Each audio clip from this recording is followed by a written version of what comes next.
heard the theme song. I don't know how well it came through, but everybody thinks their house is a very, very fine house. And that's what makes CMA so challenging, doesn't it? We are going to go through the process of using the CMA Wizard in Matrix. Some of you have taken the full CMA class. I do a full class on CMA that's about 3 hours long. And they have one down at RAR that's 5 hours long, because when it comes down to it, doing a CMA is a large task. And it should be. I've known a few people over the years in the real estate business who have been in the business so long that they can ride by the outside of a house, know what's inside, and give a very good ballpark estimate of what a house probably should be listed for. None of those people are in this class today, including myself. And it really is something that takes work.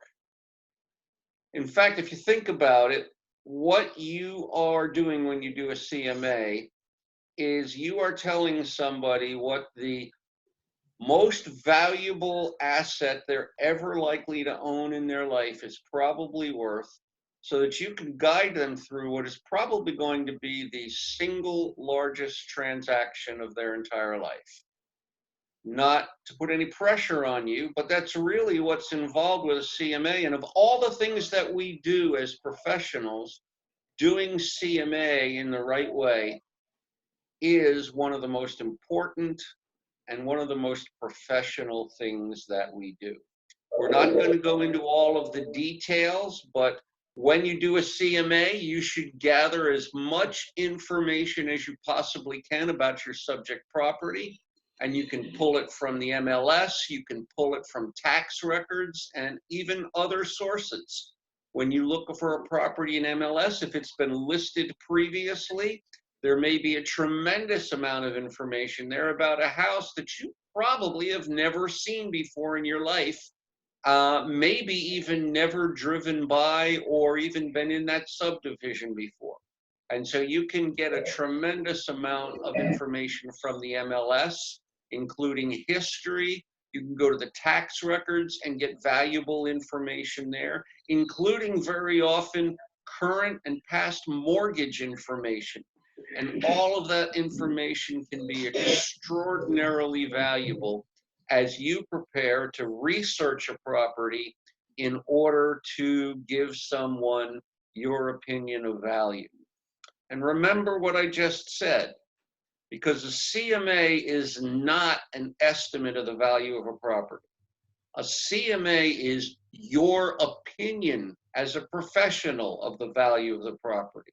And so doing the research and then owning your opinion is a huge part of the process, and presenting yourself as a professional.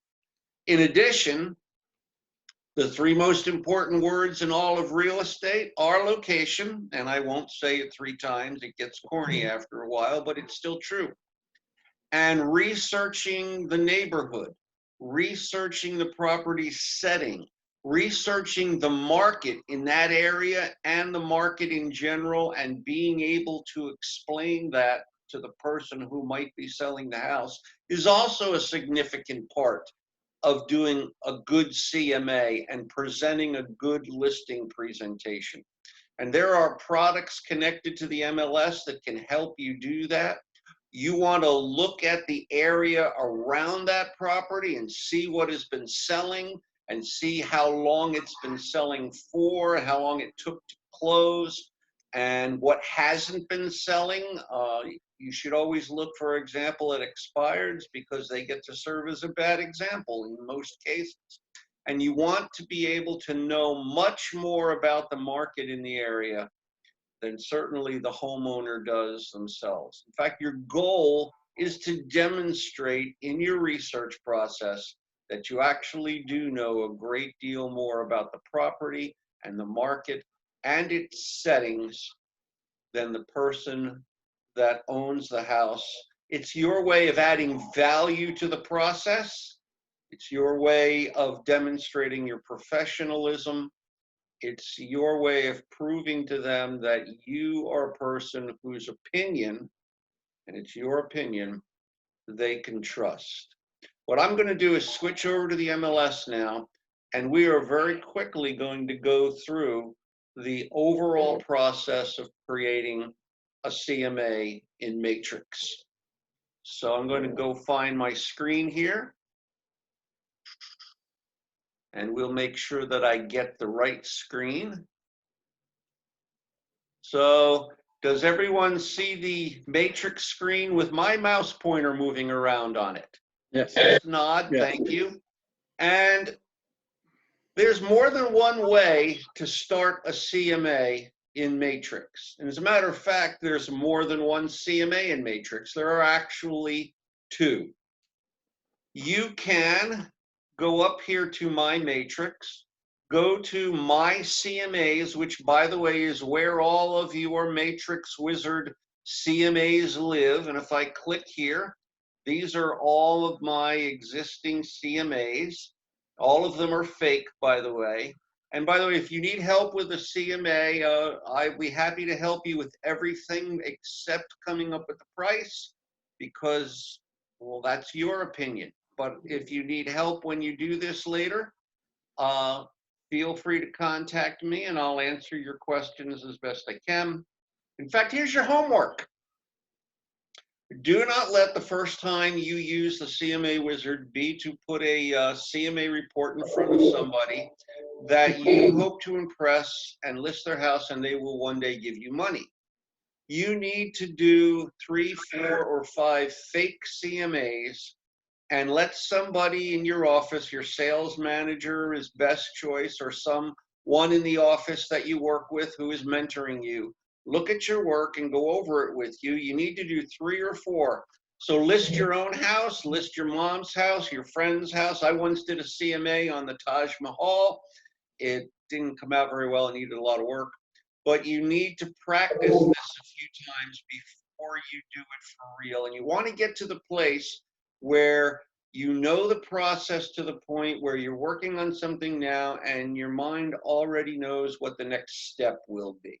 Every CMA is different. Every process is a little different, but you want to get the process smoothly in your mind. So here we are on My CMAs down here. I can click where it says Start a New CMA, and that will take us to the wizard and open it up and walk us through the whole process. It's actually not where I prefer to start CMAs. Where I prefer to start CMAs, just probably because that's how my brain works, is I like to go to search first, go to single family search, and I like to do my research first. I like to find the information, the properties that I'm going to use for comparables first. It's just the way my brain works. I like to know in advance kind of where I'm going and then walk through the wizard. So that's the way I'm going to do it today. And most of the people I've talked to who do this seem to start here as well. The search is probably the most important part of the process. The wizard is easy to use. It takes you through step by step. The most important thing, the thing that makes your opinion more than anything else, is the properties that you chose to use to determine that pricing, that opinion. And when you do a CMA, you are looking for 2 numbers. You are looking for an idea of what you think it should be listed for, and you are looking for an idea of what you think it should sell for. 2 numbers, almost always 2 different numbers, depending upon how the market is operating. So we're going to start out by looking for some comparables. What makes a comparable a comparable?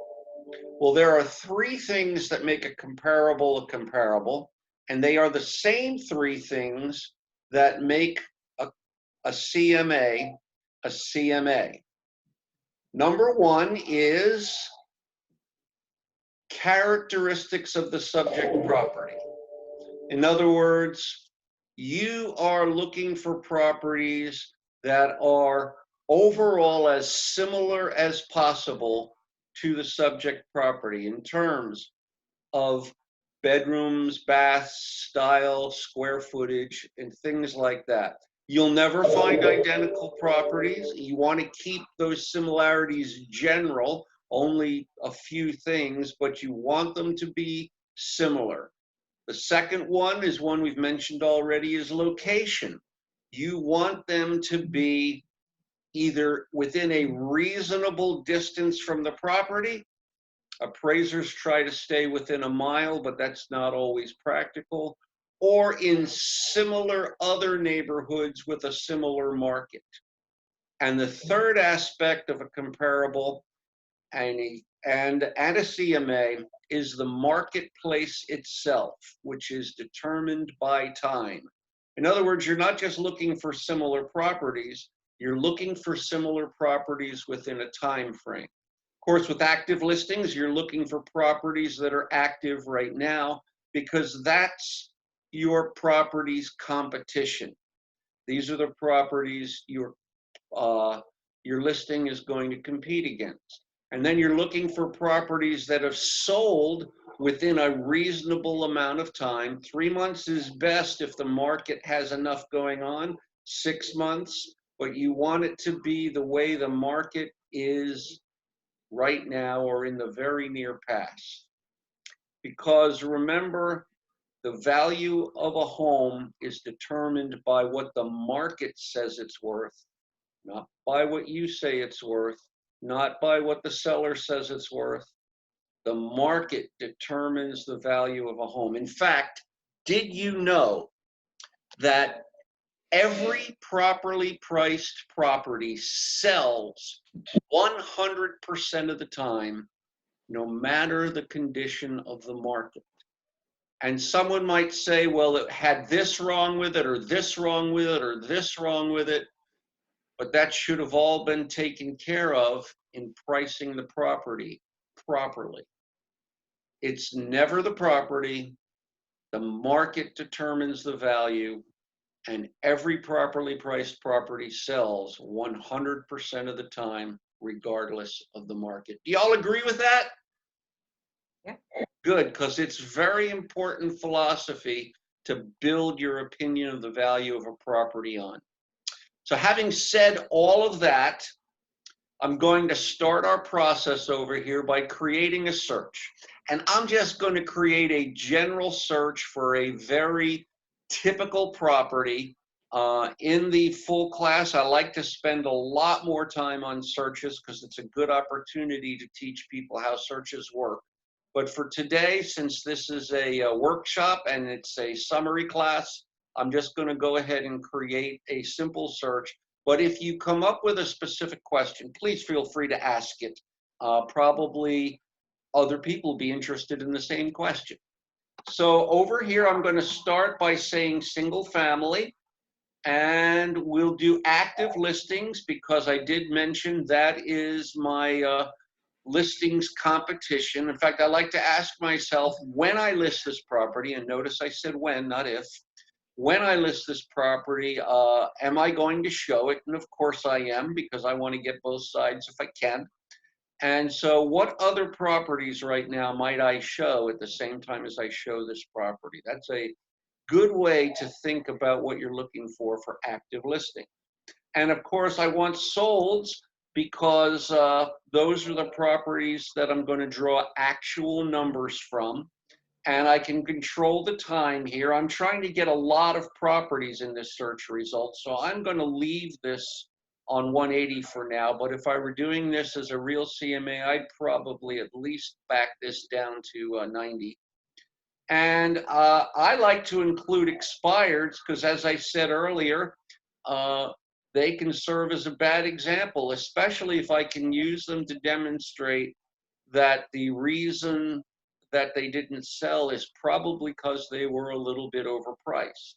And I like to even include pendings. Of course, you don't have to do this. I'm just giving you all the options because those are the ones that people actually put a offer on and it was accepted recently. And so they kind of can reflect what the market is doing in the most immediate sense. So I've got my 4 different kinds of statuses. You always want at least 3 of each status when you do this. You can have more, and you don't want too many because the more properties you put in your report, the more you're going to be talking about it, but at least 3 of each. And so I'm going to go over here. I'm going to stick in my area. I live in area 44, so I'll add area 44. That'll be my location. How else could I handle location? Well, if it was a large enough subdivision, I could go by subdivision, but there are not very many subdivisions that are that big. If I knew of a number of subdivisions very, very similar to one another, I could include all of those subdivisions and use them for comps if it supplied me with the comps I need. But that goes back to it being your opinion, because you would have to know your market area and you'd have to know which subdivisions you could use in comparison to one another.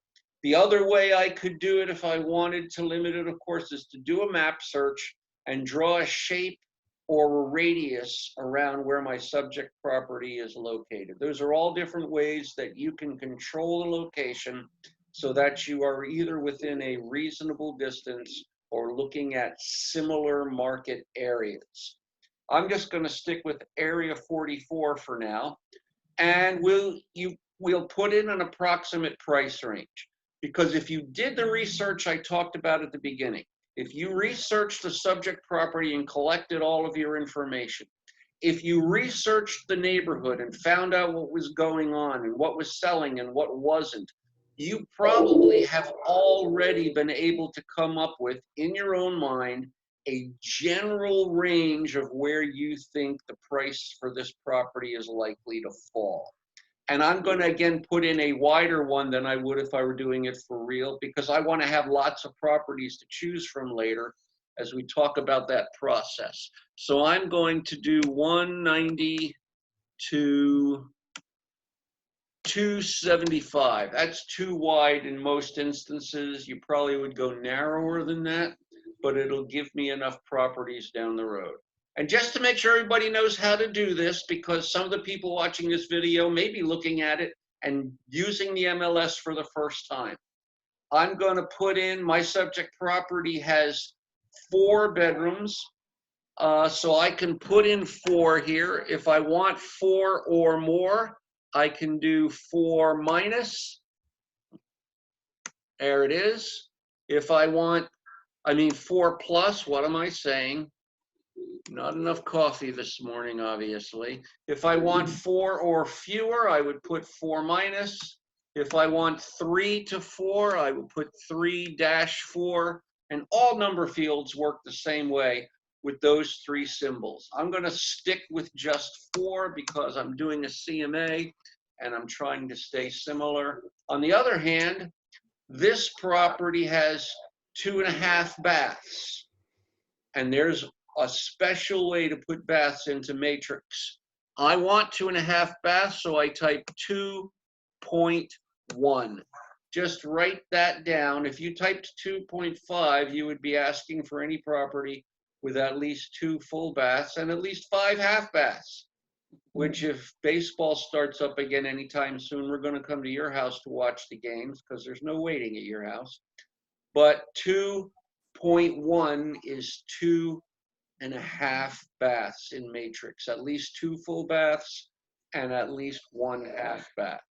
And notice I'm down to only 8 matches because there aren't as many listings out there right now as we wish there were.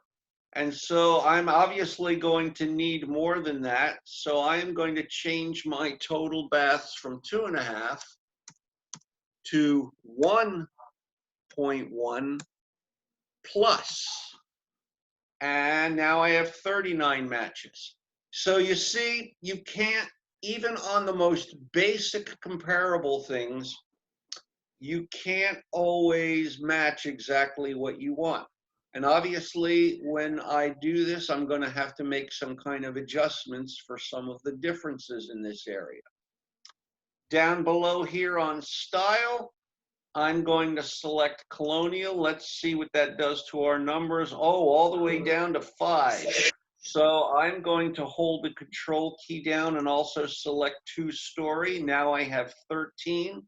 And I could go down here and select other styles that might resemble my property, see if it gives me any more properties in my cumulative count at the bottom. Because you have to understand, when you create searches, our members can pick up to 3 things off of that list, and they don't all call everything the same thing. They don't all pick the exact same things.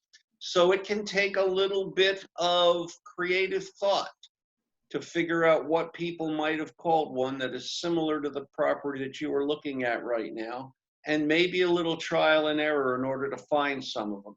Since I want more than 13 for today, I'm going to go up here to the top, click on 2-story, which unselects all the others, and then I'm going to, with this finger right here, hold down my control key and unselect the last one, and now I'm back to 39 matches, because we're just doing this for fake, and I want to make sure I have enough properties to show you how to handle the properties when we get into the search.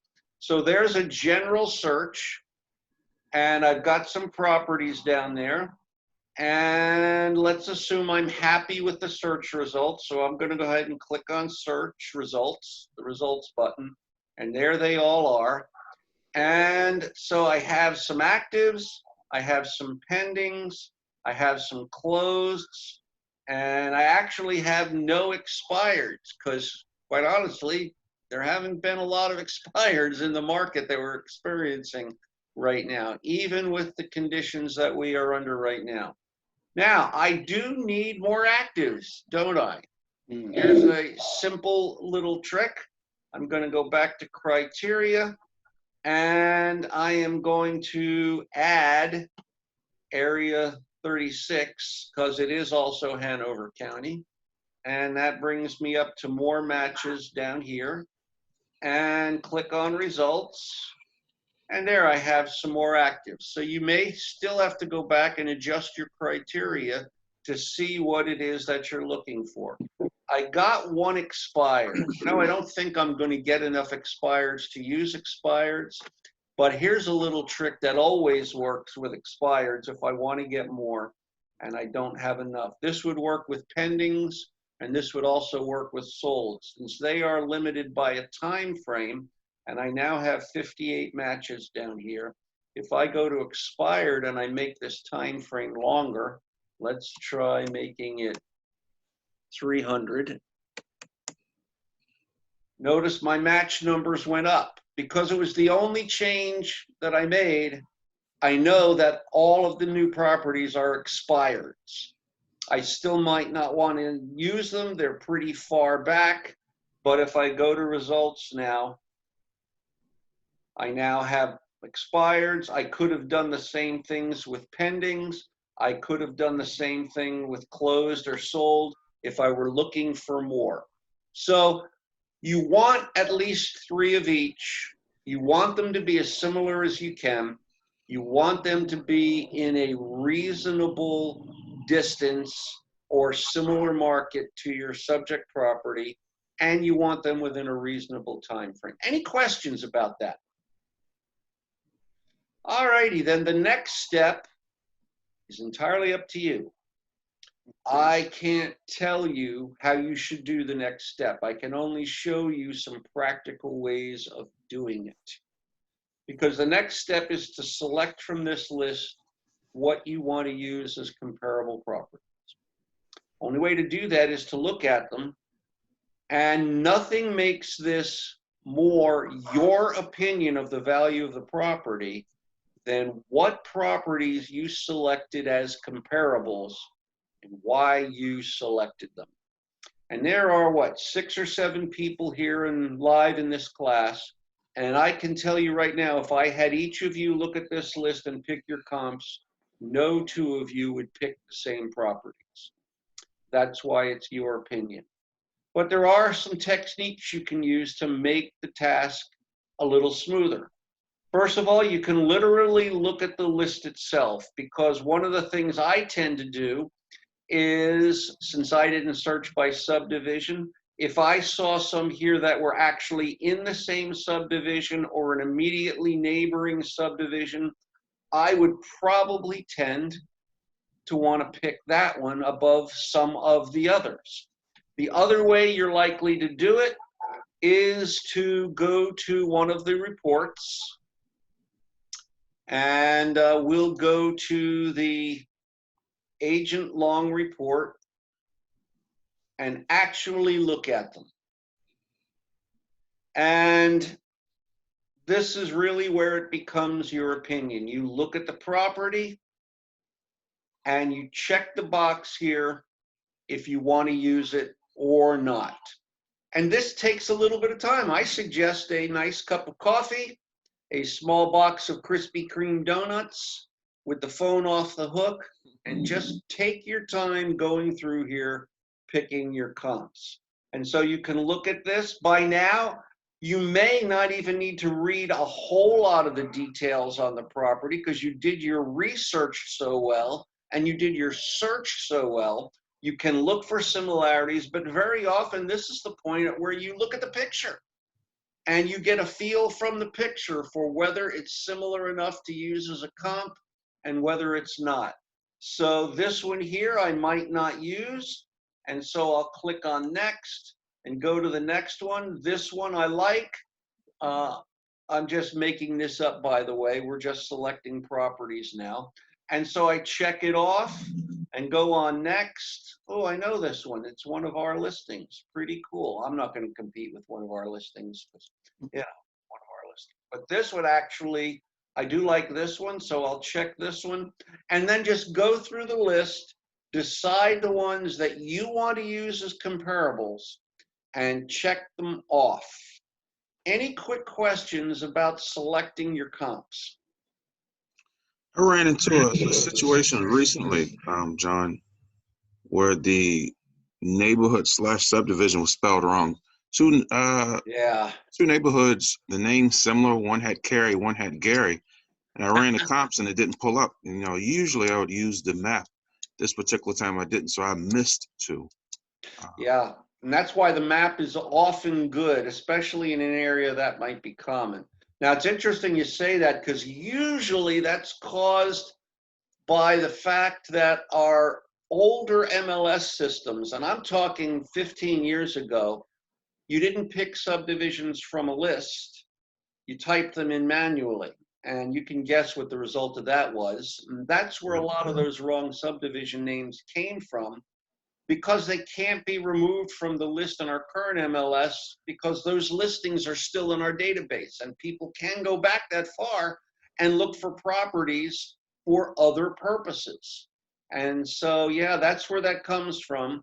And that's why if you're aware of that being an issue, then you want to use a map search. And in fact, if you've done your search based on subdivision and all of that, and you still need more comps, maybe the next thing to try adding to your criteria is to take subdivision out and do a map search around the area to see if you're missing area. Good question, Terrell. Anybody else have a question? All right, then. I'm going to go back to single line because I don't want to spend a lot of time. We're doing this as a summary. And I need at least 3 of each. So I've got 3 here. And I need some expireds here. Let's see, Cypress Tree is in my neighborhood, so I'll take that. And I don't know too much about some of these other properties, but I do like the name Wahoo, so we'll pick that one. And Kenmore, I have a Kenmore washer. And then we need some pendings. I have no idea who Colonel Crump was. I'd like to find that out someday. I know McClellan was a famous general, and I know somebody named Marie. So I'm just making this up as I go along. I just need 3 properties. You would obviously spend a great deal more time seriously looking at these and picking the ones you want. And so I've got 3 of each selected. The next thing I'm going to do, though, is I am going to go down here. Oh, no, I make a suggestion here for you. I'm sorry. I would actually print this list out. And save it on paper and stick it in my file folder. If I get halfway through my CMA and realize I'm really not happy with one of my comps, then I can go back to this list and swap in a different comp if I need to. So I do suggest printing this list out before you go to the next step and sticking it in your file folder in case you need it later. So now I'm going to go down here to refine. And under refine, I have the choice of narrow or discard. Discard will get rid of the ones I checked. Narrow will get rid of the ones I didn't check. So I'm going to narrow this. And now I can, first of all, take another look and make sure I checked the right check boxes. But this also lets me do the next thing I think you should print. These are the comps I'm assuming I'm going to use to tell my seller what I think their house is worth. And I suggest that you print all of these out in their entirety with the tax records possibly, and put them in your file folder so that when you get to your appointment, whether it's at their house or in your office, and they start asking you questions about one of these comparables, you don't have to go back and look it up. You can say, I don't recall that information off the top of my head, but you can have your folder right there and say, let me look that up. Because if you have to go get another piece of information in the middle of your appointment, you're probably not getting the listing today. So I'd print out the full list in case I need it later. I'd print out the full information on all my comps so that I'm prepared to answer any questions my seller might ask me about those properties. Any questions about any of that? Pretty cool. So we've researched the property. We've researched the neighborhood. We have some market statistics that we can rely on and we understand.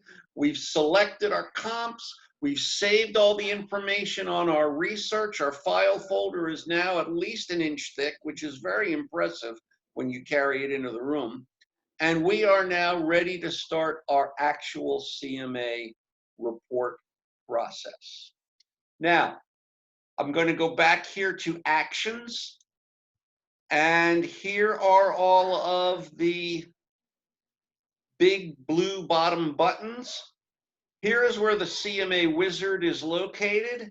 Before we do that, I want to point out there's also a quick CMA. I always hit that button, even if I'm not going to use it. It's a good general summary of the information that I have pulled together. And if I click on it here, you can see it's a little 1 or 2 page report that I can either keep for myself as part of my research, or I can make it part of my CMA report. It might make a good summary, sum up, and go for the listing part of your presentation, you know, your closing document. So study it over and look at it and see what information it provides you with. This one here, of course, I just arbitrarily selected properties, but it can be useful. And of course, you can print it. But what's interesting about it is you just left Matrix and you have now opened this up on your screen as a PDF. And by the way, can you all see this report? Yeah. Showing on your screen? Yes. Okay, because Zoom doesn't always do that for me. If I go back here in Matrix, I might like to email this report to somebody.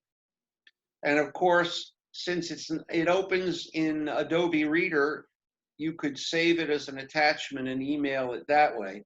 But if you wanted to email the quick CMA from right inside Matrix, if you go over here to print and you scroll down here to quick CMA, here's where you can email any of these reports as a PDF.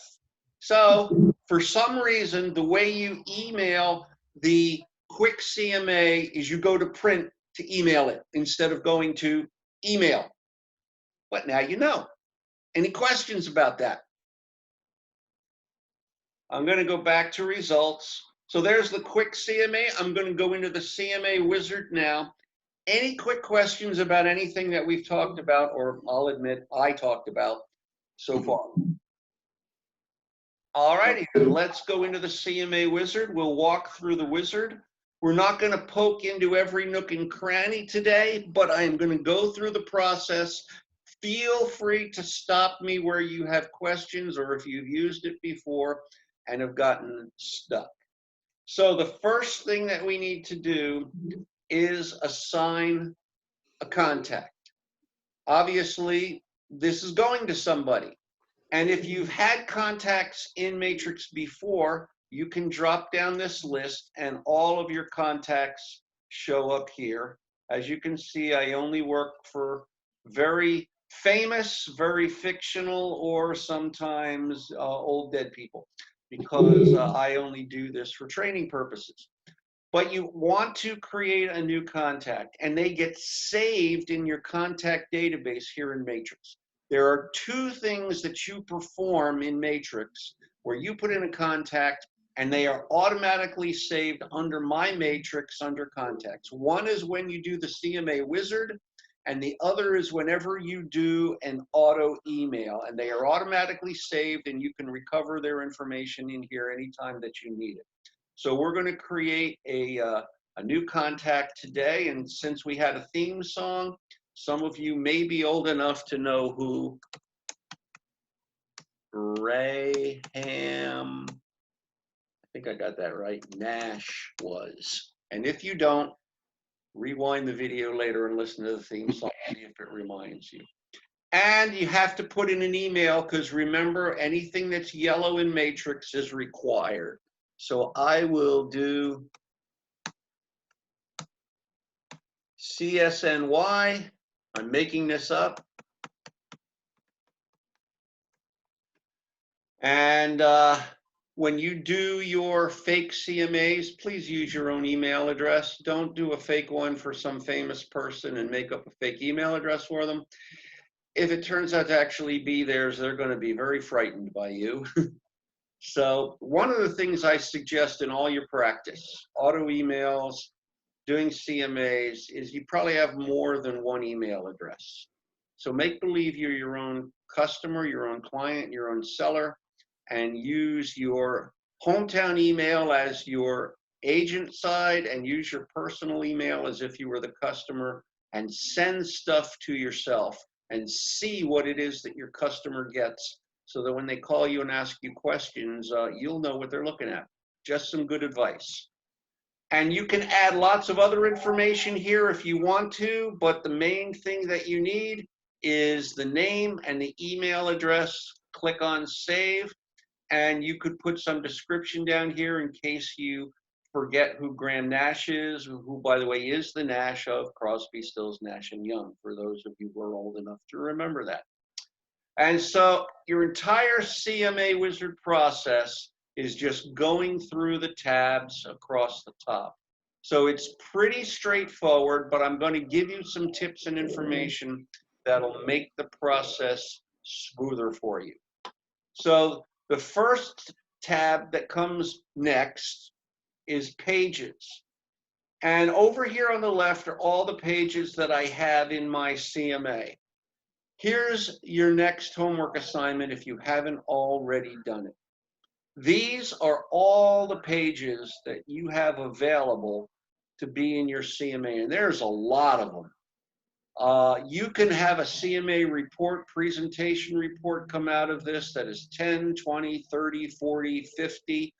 I think the most I ever was able to produce was almost 60 pages, depending upon which of these you want to use. What you can't do, unfortunately, is click on them and see what they look like before you use them. So if you've never done it, what I want you to do is take all of these pages and highlight them and move them over here to this side and do a fake CMA, maybe even print it out. Get a cup of coffee, another box of Krispy Kreme donuts, which is a realtor tradition anyway, and flip through that report and decide which pages you would like to use and which pages you don't want to use. Then go back in here again and move all of the pages that you now have over here back over to this side. You do it simply by selecting one, and you can cross it out here, and then click on Set as Default, And those will be the pages that show up in your CMA when you use this wizard from then on. It takes a little bit of time to do that, but you only have to do it once. And from then on, you know exactly what pages you're going to get. You can rearrange them in the order you want using these arrows. And you can also add up to 5 of your own custom pages as PDFs. You have manage custom pages here. And if you click here, just like you can upload pictures and you can upload documents to your listing, you can upload some of your own pages as PDFs, up to 5 of them, and use them in your CMA as well. So that's how you set up your pages. Any questions about that? All right. And by the way, this is where you make the CMA report your very own and make it different from everyone else's who uses Matrix CMA.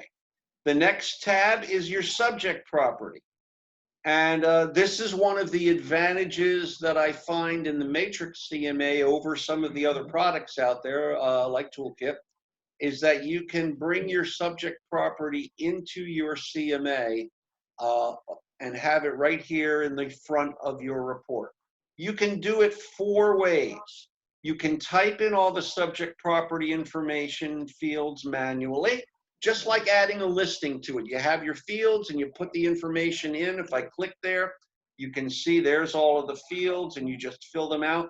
You can even add a photo. You know, you drove by 2 hours ago without the homeowner seeing you and snapped a shot with your smartphone, and you can upload that picture and have it appear on your cover page of your CMA. You can also add your own remarks here talking about the property and what you think are some of the pluses and minuses compared to the market. And that's one way of doing it. You can fill it in from a search. If you know the MLS number of the property and you have that information, if I type in the MLS number here and click on fill, it'll bring the information over from the MLS. 2 cautions I'll give you about doing this. If the property was in the MLS a while ago, for example, one of our agents did this and the listing was all the way back in 2007, some of the information on the property could have changed since then. So you want to look carefully at the information that you're bringing over. And also, when you bring information over from the MLS, one of the fields that comes over is the remarks section, which was written by the last agent who listed that property, which you might want to look at because you may or may not agree with what that agent thought about the property.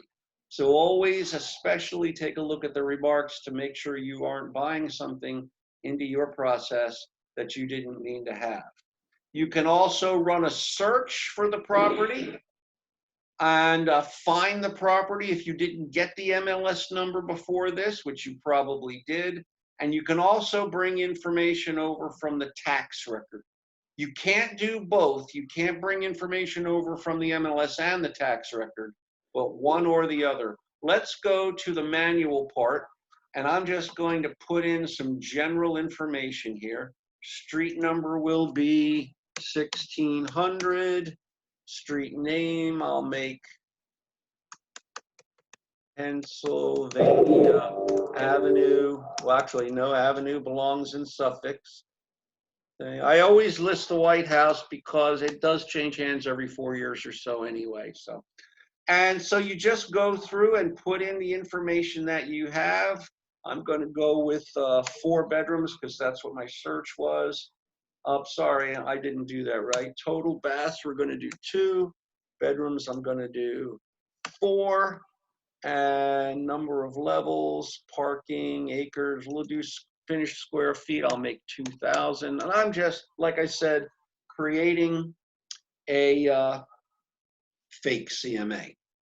You do have the ability to add some custom fields down here. You can pick fields that are in the MLS that aren't already here if they happen to be important to your CMA. Only pick fields that are big, important fields, not small details fields, because you want to keep your adjustments as broad as possible. I can also add a field that is not here on the list, so that if for example, my house, I have a shed, but my house doesn't just have a shed. It has a 12 by 20 foot man shed with electricity and cable TV. So it's not just a shed. I might add shed. But seriously, if I were doing my house, the one I would add is street location. And I will click on OK. And my house backs onto Lee Davis Road. How many of you know Lee Davis Road? Yes. Does the fact that my house backs onto Lee Davis Road probably have an impact on the value of my house compared to others? Yes. Well, yeah, it probably does. At least for me it does, and I'm from New Jersey. If I can't hear traffic, I can't go to sleep. But for a lot of people, that might matter. So I'm going to say, oops, I misspelled street location, didn't I? There we go. And I'm going to say my street location is busy. So that's something I might want to make some sort of an adjustment for when I do my CMA. And then I can add a picture. If I took a picture of it, I'm going to click on Browse here and see if I have a picture that I can use. Let's see.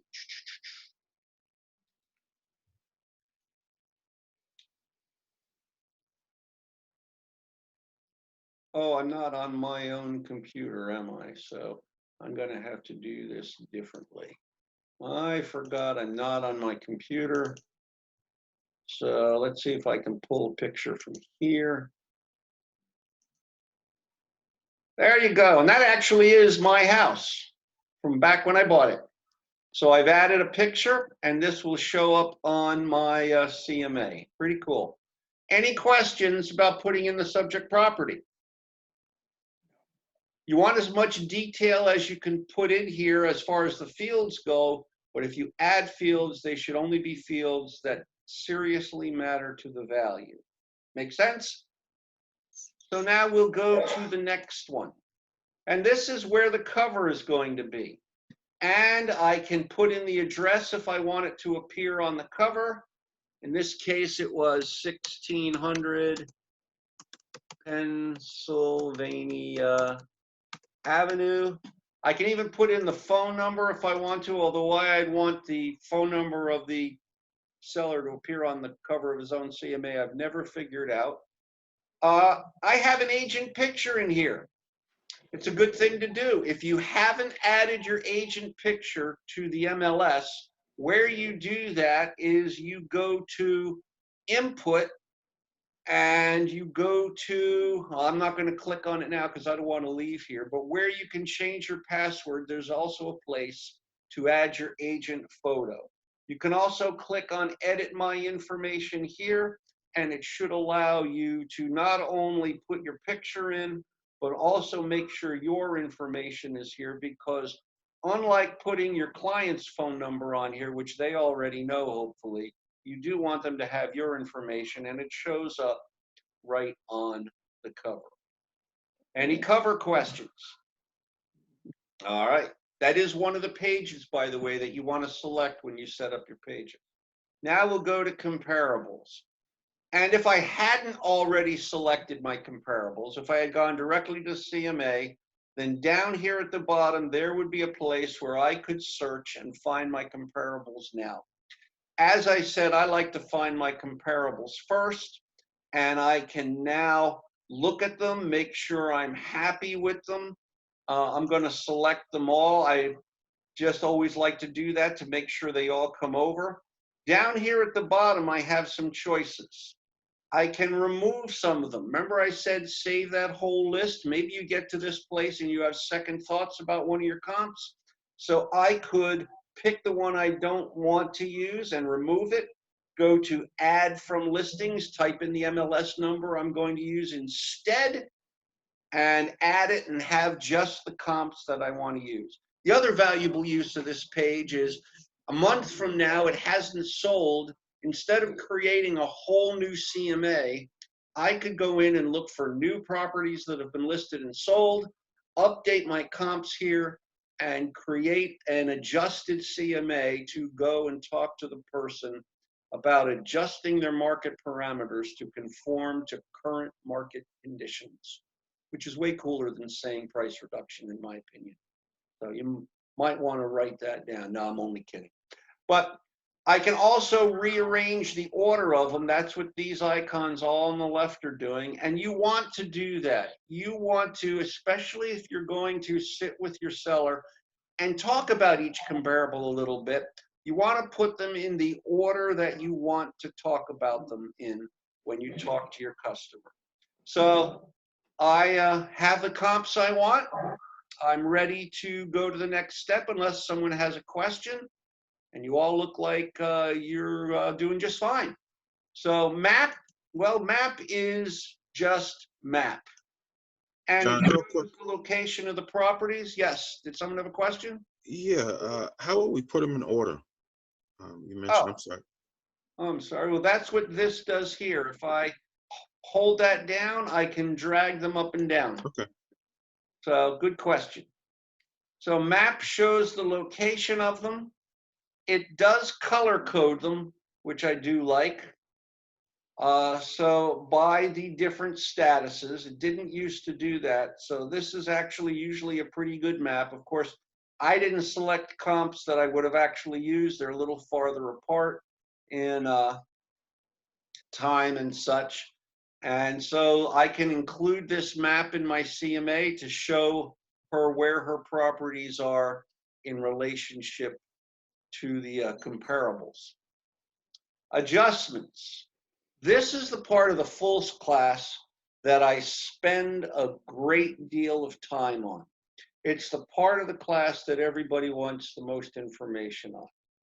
We don't have time to go over it in that much detail today. There are lots of ways that you can get information for making adjustments. There are two methods of doing them on here, and I will show you that and show you how it works. But for most of you, especially if you're still relatively new to the business or getting started, you're probably not going to make numeric adjustments. You're probably going to look at the differences between the subject property and the comps and say, Mr. Nash, your house has this. Most of these comps don't, especially this comp doesn't. So that makes your house worth probably a little more than this house based on that. On the other hand, this house has this and your house doesn't. So that probably makes your house a little bit less in terms of price than this house. And you might even trade some of those differences off rather than assign actual numeric values to them like appraisers do. You can assign numeric values to them, but you have to know places where you can get actual numeric values. And that's something we can talk about in another class at another time. There are sources for that information. None of them are easy or automatic, and actually some of them are expensive. You can also talk to some agents in your office who are experienced and ask them to give you an idea of what they think might be some good numbers to use for some of the important differences. But there are two ways of actually making adjustments in here if you're going to use actual numbers. Detail mode, this says view in detail mode. This button can be confusing because you tend to think this must be detail mode, but we are not in detail mode. This takes us to detail mode. So if I click on this, what this does is it shows the subject property in the first column, the comp in the next column, and it allows me a place over here to make distinctions. So I don't have all the data that I might want in here, but let's say this has 2 full baths and maybe the subject property only had 1. so I could go over here and type a difference. You are always adjusting the comp to match the subject property. You are always adjusting the comp to match the subject property. So if this had 1 full bath in here and this has 2 full baths, I'm going to subtract $5,000. Now, I'm not saying a bath is worth $5,000. I'm not using any real numbers because you're not going to say to somebody, oh, John Hicks told me that's what it was worth. It's smart for that. But what I wanted you to notice is that by putting the minus sign, it did the math down here for me. And so I can make adjustments as we go through this and for all of the differences that I can see, including the remarks and so forth. And then I can go to the next one and the next one and the next one. Like I said, most of the time, most agents in our market, especially newer ones, just make a list of the differences to talk about and say this is a plus, this is a minus, and keep them general. The other way you can do this, this says view in single line mode, and what this does is instead of going property by property, I can go field by field. And so if I scroll over here, you can see, for example, well, all of mine have 4 bedrooms, but here I have bath differences. And so if I had assigned a certain number to this difference, I might just repeat this number going down here to all of the properties instead of looking at each property individually. Which way should you do it? Whichever way is easier for you, and you're not going to worry about it until you're ready to do actual numerical changes. Person in your office who can most help you with this is your sales manager. If you need to do numerical changes, or if you need some help talking about how much of a difference should make. Having said all of that, any quick questions about how you handle adjustments? Was that clear enough, or was I very, very cloudy? If we went back, I think you put the bath there for 5,000, right? Because we're adjusting the. And I made it a minus because the comp had more baths. Remember, I assumed there was only 1 bath in the subject property. I didn't fill that field in when I was quickly adding our subject property. So I subtracted the bath from the subject property. Think of it this way: if you're going to adjust the adjust the comp to match the subject property, then when you look at the comp and it has an extra bath, you're going to send your contractor over there and have them rip out that bath. So now it matches the subject property. When they ripped out the bath, which way did the value go? It went down, so you make it a minus. So did you put -5? I looked away for a second. -5, we just type 5 in and it automatically subtracts. No, it's the other way around. You put -5 in. If I wanted to add something here, and let's see if I have something on this one I can add. Well, let's say my subject property is in a much better subdivision than Cypress Tree. So I'm going to send my contractors over. They're going to pick up Cypress Tree and move it into my subdivision, probably illegally in this case. And now it's gotten to a better location, so which way does the value go? It'll go upwards. Goes up. So I just type that number in here. In this case, I'll say 5,000, and it automatically adds it. So if I put a minus, it'll appear in parentheses, and it'll subtract it. If I just type the numbers, it'll be a plus, and it'll just add it. So does that answer your excellent question, Terrell? It does. Thank you. Thank you. That's a good question. Any other questions? All right, then. We've done pretty much all the hard parts. We're literally almost done. The next page is very, very, very, very important. You just created a file folder that's 2 inches thick. You just created a 48-page listing report that you went through in excruciating detail with your customer because that's just how you like to do it. This is the page they've been waiting for 45 minutes for you to finally get to. So how important is this page? Very. There. It's very important. Let's take a look at it and see how you should use it. First of all, this top part here is only for your information. It doesn't show in the report. This is a quick summary of information on the comps you selected and what they were in and of themselves and what they looked like after you made all your adjustments. And this is to help you in your mind narrow down your opinion of value to some actual numbers. Same with additional analysis. The two things that appear on this page are the things that go in this box and the things that go into this box. This says you can fit 250 characters in this box. This says you can fit 1,000 characters in this box. Do you know how many you should put in each box? Every character.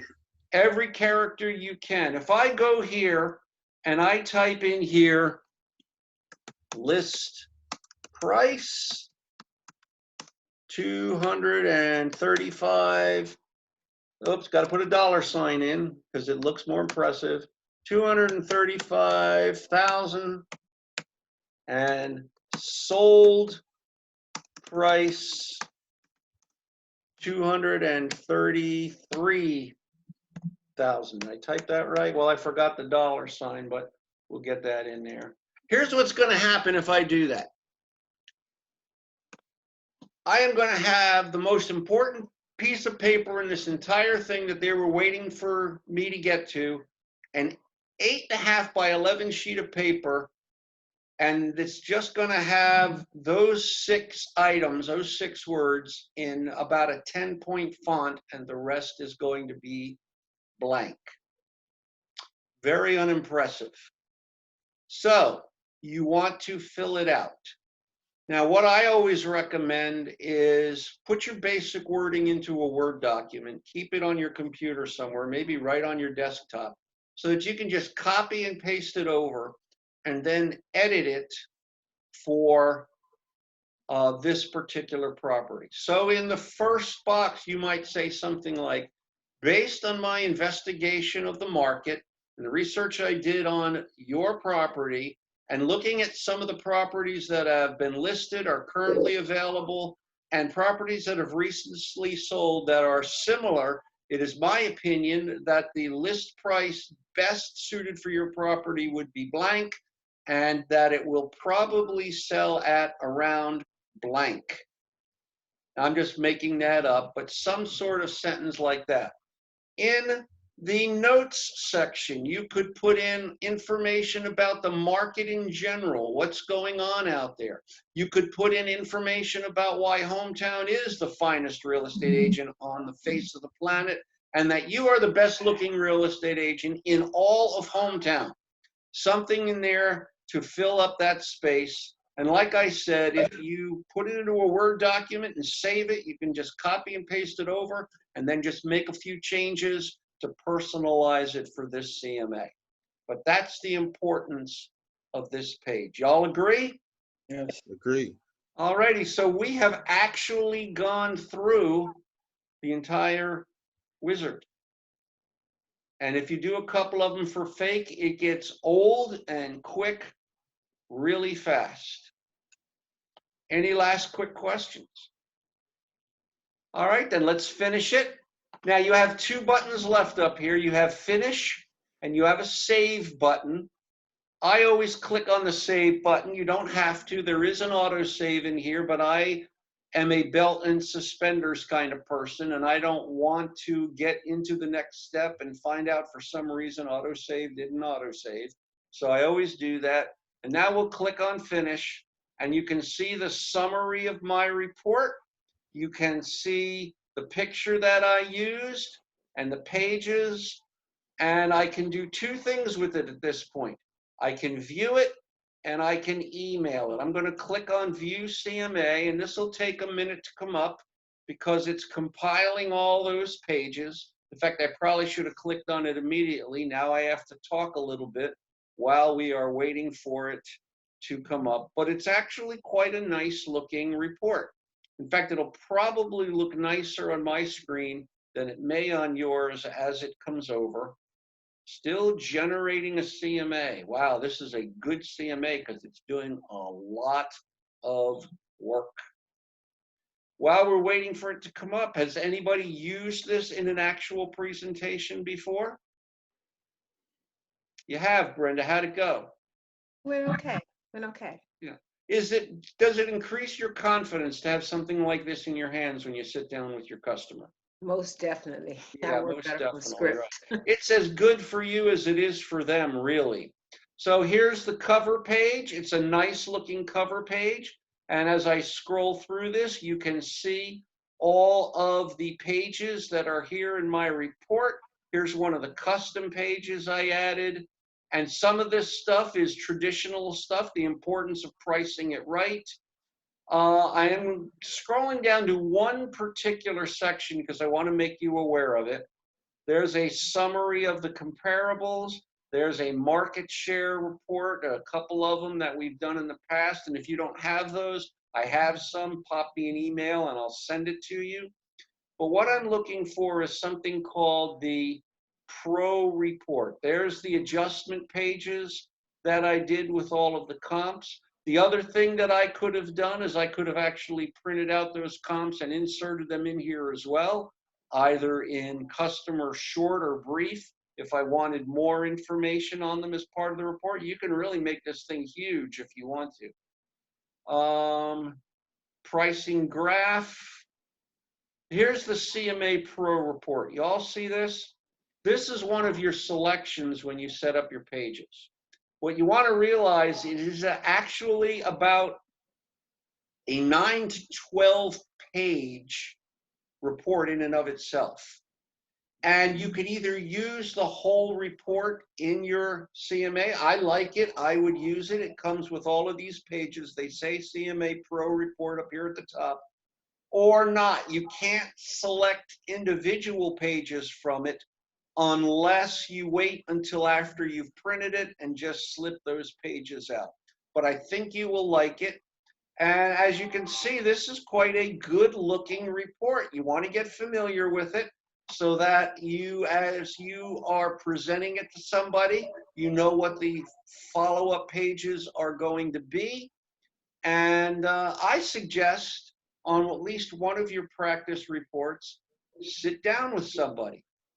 Another agent perhaps, or your spouse or best friend or somebody, and go through it like it's a real customer so that you can get the feel, so that the first time you sit down and use it as a presentation report is not the first time you're sitting in front of a customer.